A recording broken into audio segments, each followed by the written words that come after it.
What's up, guys? It is time for another Sign Carvers of the Day, or SCOTD for short.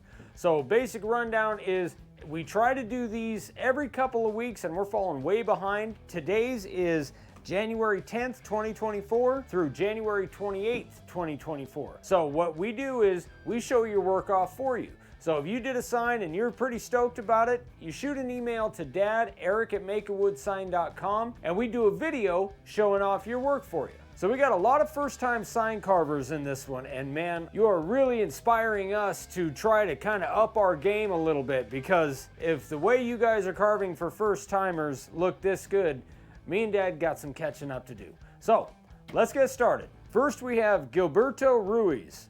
And this is his first sign that he ever did. So him and Dad talked a few times through email about techniques and stuff and how to do this. And I gotta tell you, Gilberto, you're doing really good, man. That's a lot of crisscrossing lines in there, and it can get really confusing not mixing those lines up as you're carving. So that looks awesome. Really a great job. Keep it up, man. Next we have Tim Howerin. And this is his very first sign too. It's just a nice little house sign and it looks really good.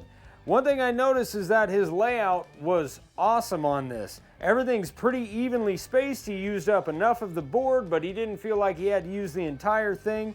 Really a great job on that, Tim. And I like the little clovers too. That looks really good. Great job, Tim. Next up is CJ, and it doesn't say his last name, but this is a 15-inch round from Lowe's, and he used the 1/8-inch spiral upcut bit. That is not easy. First of all, those rounds can be really grainy. They can be tricky to carve. Sometimes you get a good one, most of the times you don't. So you did a really good job. And if everything was the 1/8-inch spiral upcut, you held a line really, really well. It's easier to hold a line with a profile bit than it is with that bit. So excellent job, CJ. Keep it up, man. Next we have Glenn Sheeler, and this is his very first sign. And dude, you freaking killed it. That looks really good. So this is a piece of live edge basswood, and he used the profile and the carving liner. And the stake is actually an overlay piece for a 3D effect. So you added color. In fact, in the smoke from the barbecue, you mixed colors. You did some 3D stuff on there and on basswood, which is, again, not the easiest in the world to carve. So Glenn, man, if this is your first sign, you're gonna be making some amazing stuff in the near future. Awesome job, man. Next is Barry McKee. And this is his first sign as well. I'm not sure what kind of wood that is, but it's obviously a round. It might be one of those rounds from Home Depot or Lowe's. And it doesn't say what bits he used, but that looks like a flat background to me. So it looks like maybe the profile and the spiral upcut. And man, awesome job. I'm not sure what stain you used on that, but I like how it's got kind of the shadowing effect around the logo there. Great job, man. Very creative, and that looks awesome. Next we have Sherman Sword, and he used a 4x12 cedar fence, and he used our Clarendon letters and our 60-degree bit. So apparently Jordan Love is the QB for the Green Bay Packers. I'm not a football guy, I don't know. But Sherman is a Packers fan, and he lives in Minnesota. And even I know that's not a good thing. Excellent job, Sherman. That looks really good, man. Keep it up. Next is Jim Finkowitz, and this is his very first sign. And I think that's cedar. I'm not 100% sure, but my gosh, man. For your first sign, you really chose, a big one. And it looks really, really good. I love that wood. My gosh, that looks good. And you had a ton of background to do in there, and especially where you had that knot at the bottom and the top, that had to have been a little bit harder to hold a line on that. And the cloud on it is pretty creative. I've never seen one quite like that. So Jim, awesome job, man. Next is Kim Hammond, and this is Kim's first sign. It's for Kim's mom for Christmas.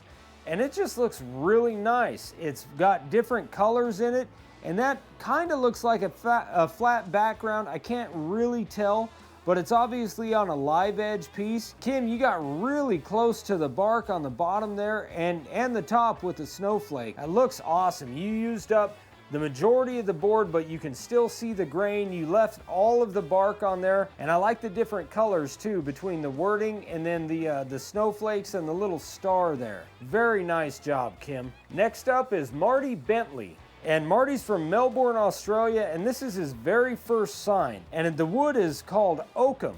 I've never carved it before, but it looks really nice. And it's for his son's garage. That's super creative, Marty. I can't tell, it almost looks like that surfboard on the side is a 3D piece, a layover piece, but I'm not 100% for sure. The surfer on the left there, man, that looks like it took some doing. Really nice images too. Great job, Marty. Next is Michael Bogs, and this is live edge cedar, and this is a 2-foot tall sign. He didn't do any spray in it, and I think that was a good call because you can see the difference in grain inside the carving. That looks really, really good. 2-foot high sign, man, that can be kind of difficult when you're reaching across the top, so you kept a great line. It's kind of a different take on our Rooted in Christ stencil, but obviously that one's not 2 foot tall. So Michael, you did an excellent job on this, dude. That looks great. Next is Philip HSog, and he made this for a family member using pine, and it's the Alabama Roll Tide. Again, not a football guy. I don't know what elephants have to do with tides, but regardless, it's a great carving. I like the edge on the top and the bottom, kind of a scalloped edge, but you left the sides straight. Pretty creative, kind of adding 2 different elements there. And you added color. It looks really good, man. You're holding a great line on there. Very nice job, Philip. Next is John Vander. Hope I'm getting that right, John. And this is his very first sign. Man, one thing I've noticed is all you guys that are like first-time sign carvers, you're not starting small at all. You're just going full bore, and I dig it. This looks really good, man. So it looks like you did some like rustic staining, and you sanded around the edge. You added the orange and different colors and stuff. That looks excellent. Really, really nice. And the nice thing about the Halloween font there is because it has the drips on there, it gives you a little bit of leeway so you don't have to be so spot on when it comes to carving those. So that looks really, really nice. One thing I do see, it looks like the middle of your A chipped out. That happens, dude. Don't let it get you down. It's happened to me more than once, but that looks excellent. Great job, John. Keep it up, man. I hope you're really enjoying it. Next is Edward Feliciano. This is one of his first signs, and it almost looks like oak. It doesn't say right here, but it kind of has an oak look to it, and that looks really nice. Oak is not easy to carve, and it beats the crap out of your bits. So you did a nice job, especially on the little flower you did up there that has some small detail in it. Looks like you're holding a good line. You're doing nice work. I'm not sure how big this piece is, but it looks really, really good. Excellent job, Edward. Next up is our buddy Scott Christian from down in Phoenix. And this is out of African Padauk and Curly Maple. My gosh. Could you pick any harder wood to carve, Scott? You really went all out on this one, man. And obviously you laminated those two together, and the mixture of the light wood and the dark wood, I think that makes it look really cool, and it shows all the grain in there, and man, that is not easy to carve. So excellent job, Scott. Keep it up, man. Next up is Mike Rowell, and Mike's been with us for about a year, and this dude, Mike, you've just got God-given talent. My gosh, this is freaking amazing. So this is a piece of poplar, 2-inch by 23-inch by 27-inch, so it's a good sized piece of wood, and you did epoxy on it. Mike used a chainsaw, which is awesome. Anytime you get to use a chainsaw.